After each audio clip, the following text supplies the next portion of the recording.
Welcome in once again to our Wednesday night Bible study here at the Trace Church, and we're calling it Dusting Off Old Treasures as we take a look at familiar passages, familiar stories from the Old Testament, and maybe give you a little different slant on them. Hopefully that will be the case.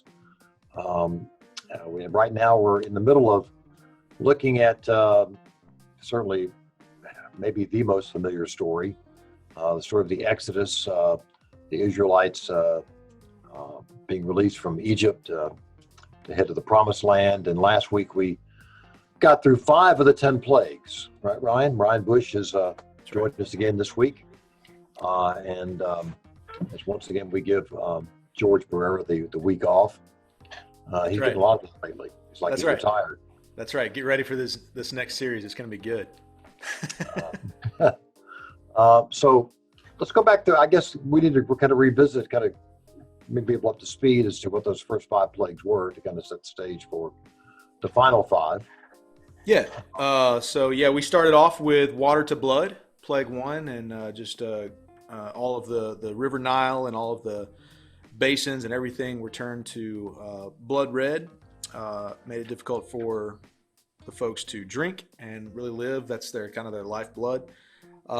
And then plague 2, enter in frogs. And then plague 3, you had the mosquitoes that came in. And so all of the first 2, the magicians, Pharaoh's magicians, were able to kind of replicate. And by the time the mosquitoes came around, they could not replicate what was taking place. So they were starting to say, this is the finger of God that is actually behind all of this. And then we enter into plague 4 with the swarms. And we talked about, those being swarms of flies is what's most translations have. Could be, there's not really a depiction of what type of swarm is identified. It just says swarm. So it could be a bunch of them, obviously. Yes. Yeah, lots of them. And that's the first plague where there was a distinction made between the Egyptian people and the Israelite people down in the land of Goshen. And so we're starting to see God singling out his people and creating that separation. And then plague 5 was the death of livestock that were out in the field. So, I don't think I pointed this out last week. That's interesting about livestock. As several of these plagues, go up against, are basically going up against Egyptian gods, and this one here in particular about livestock, the mother goddess Hathor was thought to be a cow. Yeah, and apparently there's an old story of this real quick, a story of a battle that the Egyptians lost because whoever they were fighting brought a herd of cattle in front of them, and they wouldn't fight. And so because they considered the cows to be sacred, which is the same way they do in India, I guess. But so a lot of these plagues are striking at the heart of Egyptian religion. Absolutely. Yeah. So we pick up with the 6th plague. Plague 6, the fun one. The fun one. And this one also, Ryan, if I remember right, this one comes without a warning. Yeah. So this one comes on. Moses and Aaron go in and they carry in like this bucket of furnace ashes, and which is, I don't know. I guess that's a bad omen or whatever. But throw up. Somebody comes over to your house, they're toting a bunch of ashes. That can't be good. That's right. So and they come in and it's thrown up into the air, and a plague sets in of boils that break out. Deuteronomy 28:27 actually talks about them being boils that break out into sores that were extremely painful, which affected the knees, legs, and soles of the feet. Wow. Which would then kind of explain why the magicians at this one are unable to even stand before Moses and Aaron later on for the next plague. But pretty severe. Right. I think the Hebrew word for this boil is basically literally translated into English to burn. And so And from what again I gather, this was also directed against the Egyptian god Imhotep, Yeah, the god of god of medicine. medicine. That's right. Right. That's right. So which also attacked the priest of Imhotep. So they couldn't even stand up. So yeah, this is really striking at the heart of Egyptian religion as well. Yeah, and I mean, a lot of us, like a lot of archaeologists and whatnot, look back on Egyptian culture and the scientific breakthroughs that they had in medicine. And, obviously this was a huge cult following, a huge religious following of being able to heal people and go through that. And it was very scientific almost. And this was something that they were just unable to even begin to heal people from. So it was definitely an attack on that. So again, well, of course, Pharaoh refuses to relent and refuses to allow the Israelites to go. So the plagues will continue. That's right. And the seventh plague, Moses does warn him about this one. That's right. And this is really the first warning that we actually really see about, if you actually want to protect yourself, you might want to listen to this one. It's the first time. Right. And you're right, because he not only is protecting the Israelites, he actually gives the Egyptians, and some actually heed it, because they're going to catch it on here, to protect themselves. Yeah, that's right. This is the warning that they gave, that Moses said. And the Lord said to Moses, "Get up early in the morning and present yourself to Pharaoh. Tell him, this is what the Lord, the God of the Hebrews, says. Let my people go so that they may worship me. For this time I'm about to send all my plagues against you, your officials, and your people. Then you will know there is no one like me on the whole earth. By now I could have stretched out my hand and struck you and your people with a plague, and you would have been obliterated from the earth. However, I have let you live for this purpose, to show you my power and to make my name known on the whole earth. You are still acting arrogantly against my people by not letting them go. Tomorrow at this time, I will rain down the worst hail that has ever occurred in Egypt from the day it was founded until now. Therefore, give orders to bring your livestock and all that you have in the field into shelters. Every person and animal that is in the field and not brought inside will die when the hail falls on them." Those among Pharaoh's officials who feared the word of the Lord made their servants and livestock flee to shelters, but those who didn't take to heart the Lord's word left their servants and livestock in the field. That's interesting that there are actually some of Pharaoh's officials who are starting to catch on here, and they heed the Lord's warning here. Yeah. So you're, you actually have some of the people that looks like are definitely kind of starting to fall in of like, this is the real deal God. This isn't anything like we've ever encountered. Right. And are starting to listen. So, God is definitely making himself known. I thought this was apparently hail and fire mingled in with hail. Now, can you imagine hail? Hail's bad enough, right? But fire mingling with hail, like that makes sense. It makes no unless it's just talking about the lightning bolts. I don't know if that's what they're referring to, but I don't know. But either way, yeah, it sounds scary. And again, this was also an attack against an Egyptian god. Actually, the goddess called Nut, believe it or not, or Nut, pronounced, the goddess of the sky. Yep. So, and this one actually causes, not that it's going to mean anything, of course, but Pharaoh actually repents. Mm-hmm. He actually says, and I quote here in English here for us, he says, "I have sinned this time." Picking up in the verses 27 through 35, "I've sinned. The Lord is righteous, and my people and I are wicked." So he actually gets Pharaoh to actually say this. That's a big deal. That is a big deal. Here's Pharaoh, who's, again, the Egyptians thought was God in man form, saying that, look, I've sinned. I'm wrong here. And, the Lord's righteous. He's more powerful, so on and so forth. But, of course, they're words. Yeah. He immediately, turns and hardens his heart again and doesn't let the Israelites go. He actually, talks about it. He says, just go. If you take this away, you can go. And Right. Moses leaves the city and says, I'll raise my hands and it'll stop. And as soon as Moses leaves and it stops, then there's that change of heart that Pharaoh has again. And, But so something else here too, Ryan. Moses is starting to catch on too. You see, because Moses says, let's see, what does he say? But as for you and your servants, I know that you will not yet fear the Lord God. yeah, So he knows, this isn't over yet. yeah, Yeah, I'm going to go and I'm going to silence this and I'm going to put this to an end, but I'll be back, that's right. Yeah, as Schwarzenegger would say. I'll be back. that's right. So I'm coming back. But it is interesting that, that Pharaoh actually does admit the fact that, okay, I've sinned, but of course he doesn't mean it. Yeah, and I was kind of wondering about what about this one caused him to kind of have that reaction of I've sinned, and I was noticing in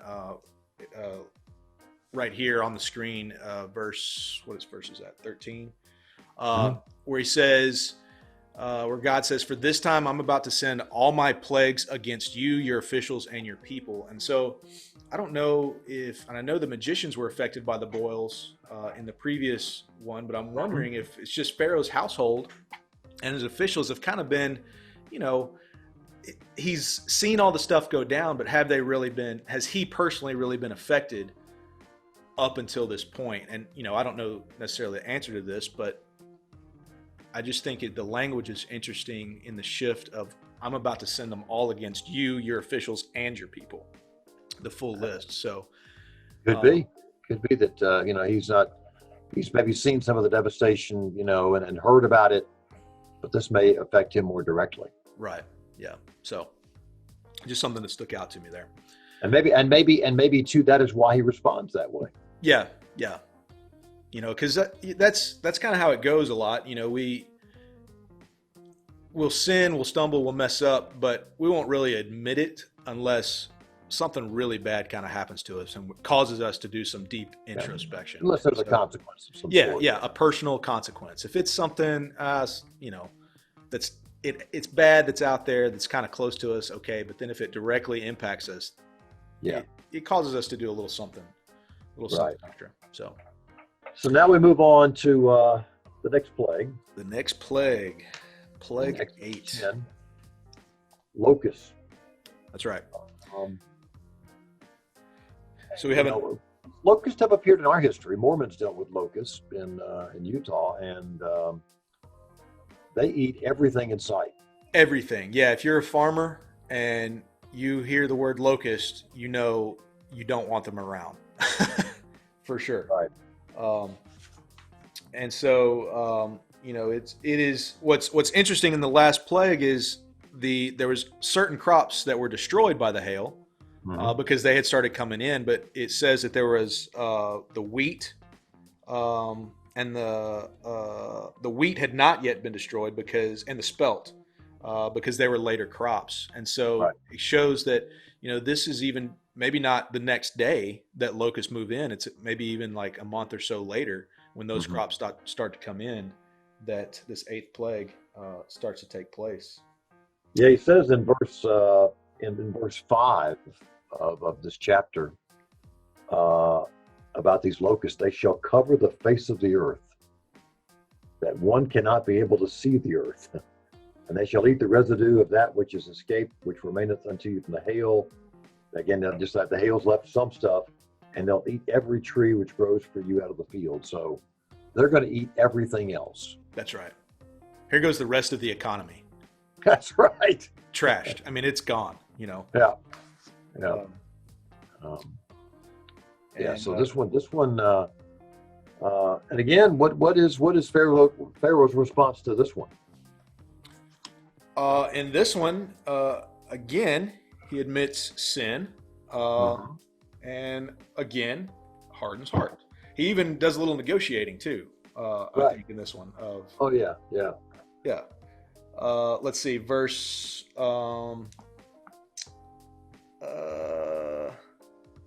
verse 10 is hang on, that's the response. Verse 8, he says, "Go worship with the Lord your God." Right. Let him But go. he asks, he says, "Who's going to go with you, though?" And of There's a course catch. There's a Moses. catch here. There's a Yeah, catch. there's always a catch with Pharaoh, and Moses tells him, everybody's going to go. It's, fathers, sons, daughters, wives, livestock, everybody. And Pharaoh's reaction in verse 10 is, "The Lord would have to be with you if I ever let you and your families go. Look out, you're heading for trouble." So, like, you're asking for too much here, Moses. He says, "Just send out the able-bodied men, worship the Lord, since that's what you want, and everybody else stays here with me." And, So, but yeah, it's kind of humorous. He actually says, "The Lord best be with you," right? yeah, yeah, Like he's got anything to put up here. I mean, he's grasping at straws because so far he's been pretty impotent. yeah. He hasn't been able to do a thing to stop anything that God has thrown at him. Right, right. So, yeah, it is kind of interesting that he's starting to negotiate now, see what he can get away with, and of course Moses is not going to fall for it. That's right. So again, we move on, and from there we go to darkness. Darkness. Um, Not just any darkness, a darkness that can be felt. yeah, I tell my students in history class, we've talked about this before. It's something that I brought up in speech class. I said, we're so used to in our day and time, and have been for some time. Night is almost like day because of electricity. Right. But can you imagine a time when people didn't have that? Mm. And it's why, nighttime was so scary for people. But can you imagine complete darkness where you can't even distinguish one another? Yeah, the only time I've experienced that kind of darkness has been in a cave in Middle Tennessee. In my college years, me and some of my buddies would go and explore some of the caves. I want to hear more about this story. Oh, well, it's fun. Some of them are the kind that are like super tight and cramped, and you have to like crawl around on your belly. And then others, Right. There's one that I really liked that was pretty much underground rock climbing.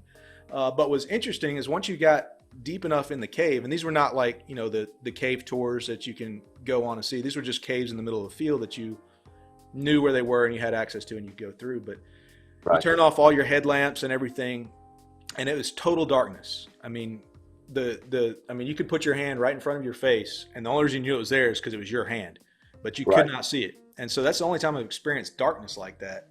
And it is it's a scary thing. I mean, it really, to know that, okay, if I run out of batteries, which happens, you run out of batteries with your headlight, that I don't know how I could find my way out of this. Yeah. And that's terrifying. It kind of reminds me too of stories I've read of the 1930s and the Dust Bowl. Mm-hmm. When dust, these huge dust storms came across the Midwest, and people, turned, day into night.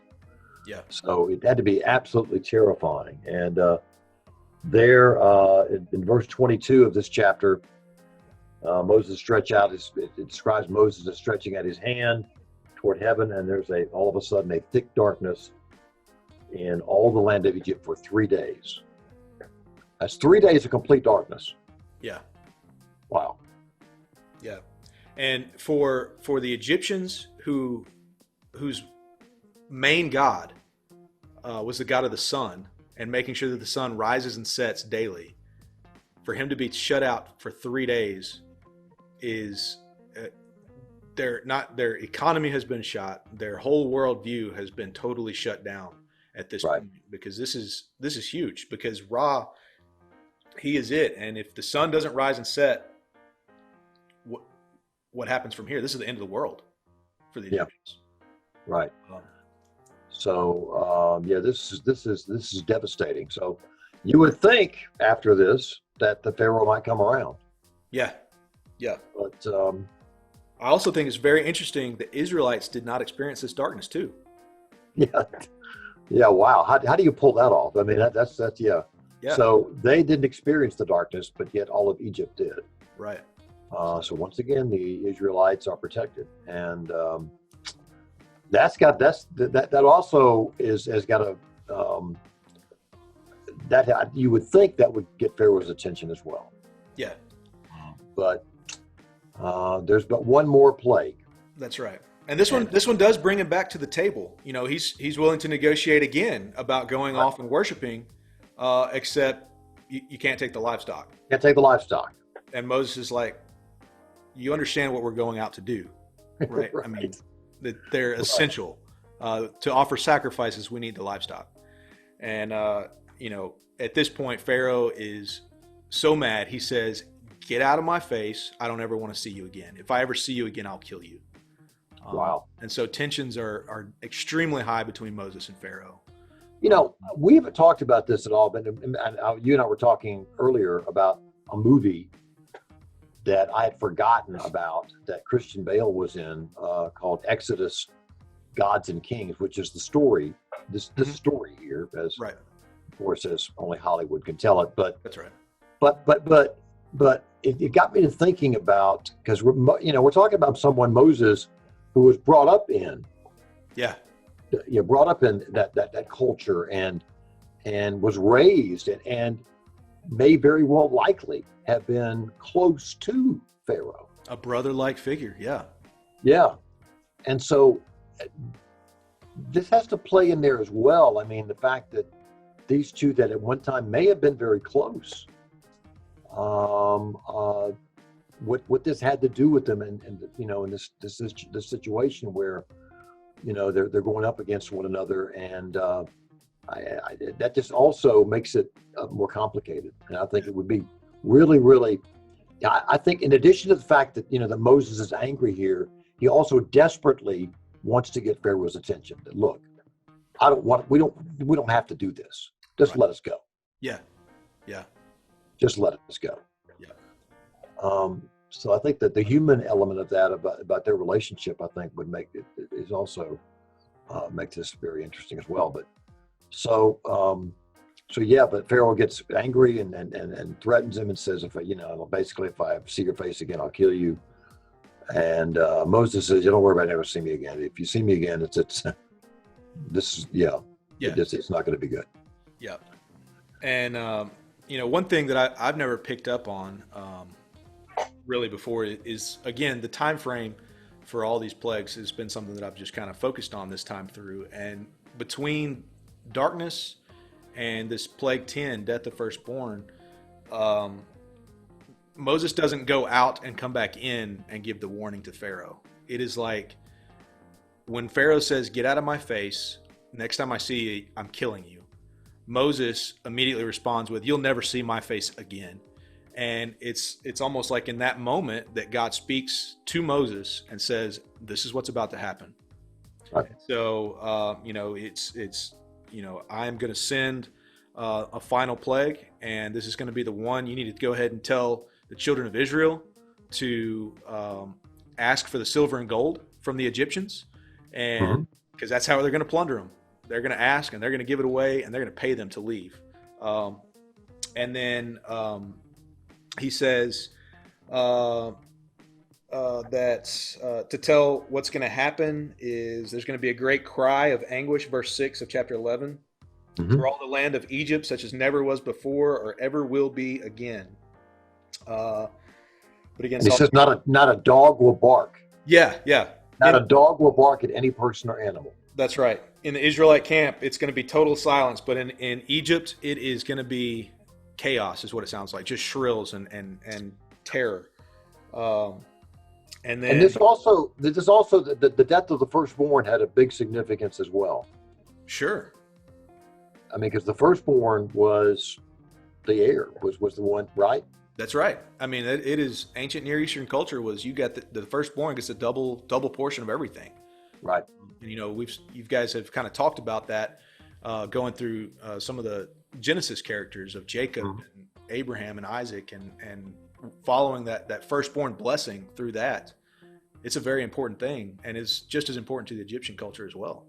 Yeah. Not to mention, you know, it's your tomorrow, it's your future, you know, and again, how many times, I mean, for us as Americans, that's a God for us. The future is, there's tomorrow. You know, what are we gonna have? Where are we gonna be tomorrow? How much money is gonna be in the bank? What is all that? I mean, same thing for these people here, especially for Pharaoh, who his future is in the carry on of who's going to take over the kingdom. Right. Right. Um, So of course, we all know what happens, and of course, the Lord has Moses prepare the Israelites. Of course, this is the beginning of Passover and what they have to do that's right. in order to prepare and to make sure that they are protected. Pretty elaborate, would you say? Yeah, yeah. The whole Passover situation is and what's going to be taking place. The instructions of preparing, getting dressed, eating standing up, picking out the firstborn goat or lamb without blemish, and the bread without leaven, without yeast in it. Just a lot of things. Even going so specific as to account for households and maybe not, maybe we're poor households, and they would share a lamb with their nearest neighbor. That's right. So he gets them ready.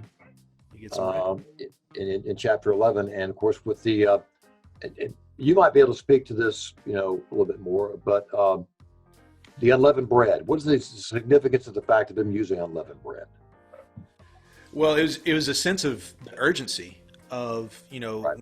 when you're baking with yeast and leaven, there's got to be some time for that bread to rest and to rise, and for the leaven to get into all of it. And so God is trying to explain to Moses and Moses to the people that you don't have time for any of that, because this is happening like tonight. So you get some flour and water together, and you're going to bake that, and you don't worry about it for rising, and you need to go. And then as you go through the biblical story, many times you see leaven is referred to as sin, and it's that bad things of just a little thing that can cause the whole thing to change. Cause you to be puffed up. That's right. That's Right. right. Yeah, to be arrogant. I mean, there's some symbolism there, I think. Yeah. So. Yeah. And so the Passover is a very symbolic meal for us as Christians, as we go forward, and the sacrificial lamb and the blood over the doorpost and everything. But I just when you look at the Passover and the instructions, it's so important for God to convey this message to the Israelites of this festival. This is going to be a feast that you eat and you're going to celebrate. And the reason you're going to continue to celebrate this is because I want you to tell your children and your children's children, and generation after generation will know what I've done. And, I think talk about some of the key observations that we see in this whole account of the plagues. I think that's probably one of the biggest ones that takes place is, God says he's going to make himself known to the world through this account. And I think he definitely does that. Even going so far as I'm looking here in Exodus 12 and this description here about the Passover and the unleavened bread. Pick it up at verse 21. He's talking about how you select the animals for your families, slaughter the Passover lamb, and also take some hyssop, dip it into the blood in the basin, put some of the blood on the top and on both sides of the door frame. Hyssop has significance later with Christ, right? That's right. That's what they used to give him that drink. Absolutely. Yeah. Cross. So. Right. So it still has a great significance for us as Christians as well. But so, as promised at midnight, the Lord strikes down all the firstborn in Egypt. On the firstborn of Pharaoh, he was not spared. He sat on the throne. To the firstborn of the prisoner, no one was spared. And firstborn of all the livestock, pretty specific. Yeah. Yep. It's every firstborn, and that's something I don't think we always think of it as just the kids, but it's every firstborn of the livestock, of people, of everything. And that's one of the significance about Passover is when you start to celebrate it in the future. God in this feast, he says you're going to offer the firstborn livestock of your animals, all of them. But you're going to take back one, your firstborn son and the firstborn colt. Those are the two firstborn creatures that are going to be taken back, redeemed essentially from being sacrificed. and they are going to be given to God, essentially, as the only reason they exist is because of God. Mhm. Which is that is what God is trying to do. He's saying, I want you to recognize that you exist as my people because of me. You didn't fight this war. I fought it for you to make myself known. And it goes into, I think, we've talked about the gods of Egypt that have been attacked. I think that's another big key observation, is the spiritual war that's going on between God and Satan from the very beginning, and it goes all the way through, and we kind of see this really come to fruition, and once we get to Jesus in the New Testament and seeing what all he does. We've got like 5 minutes left on the Zoom call, so I'm kind of jumping us through here so we don't get cut off again like we did last week.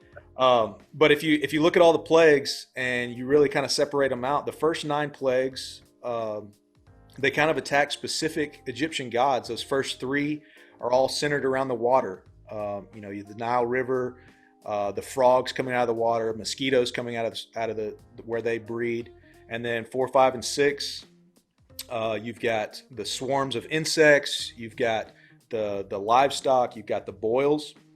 All of those are going to be your earthbound creatures, and that there's gods for that. And then the final 3, 7, 8, 9 are all your skyborn gods. With the storms, the locusts come in through the east wind and leave with the wind. And then plague 9 of the darkness, and then plague 10 is one that's just it's completely different. It's not like any of the others. And so you look forward to Jesus, and he kind of goes through these same things of water, earth, and sky. He turns the water to wine. He walks on the water. As far as the earth, he curses the fig tree in Mark. He heals lepers. So what the gods of Egypt could not do of fending off disease, Jesus can. And then with the sky, he comes in, he calms a storm, and then at his crucifixion, we have the darkness. And then that 10th plague, death of the firstborn, again, for us as Jesus equals life for God's people. And I'm reminded of John 3:16, for God so loved the world in this way that he gave his one and only son, so that everyone who believes in him will not perish, but have eternal life. Absolutely. And so, and it's remarkable. We're talking about the Israelites were there as slaves for some 430 years. yeah, And it just boggles my mind to think about. Now, and I love the fact, and what I've not really seen before in this story, is the development of Moses. yeah, In the beginning, Moses is unsure of himself. It's rather insecure. He tries to get out of it, but then by the end of it, he's in charge. he takes command, no doubt. He does. He's in charge. And it's because he's gotten to know who God is. Right. He realizes who is fighting for him, and he says, what am I to be afraid of anymore? I have nothing to be afraid of. Right. So I think that's a huge takeaway for us as well, to realize you get to know who our God is, and how much he cares about you, and what he's willing, what great lengths he's willing to go to deliver you from your captivity, from our captivity of sin, through the death of his own son. What do we have to be afraid of? What do we have to? Right. There's going to be obstacles, and it's going to be may not happen overnight. That's right. But that's the way it goes, and by having faith in God and development, and realizing that that we're all works in progress. Yep. We have a lot to look forward to now. And what also boggles my mind about this story, and I think about, it's just unbelievable to me, which we're talking about 600,000 people that you're trying to herd up and get out. Yeah. And that's just the men. That 600,000 number, that's just the men. That's doesn't count women and children. That's true. Not to mention all the livestock and everything else. Right. Unbelievable. But it's a massive that's God, man. That's right. That's our God.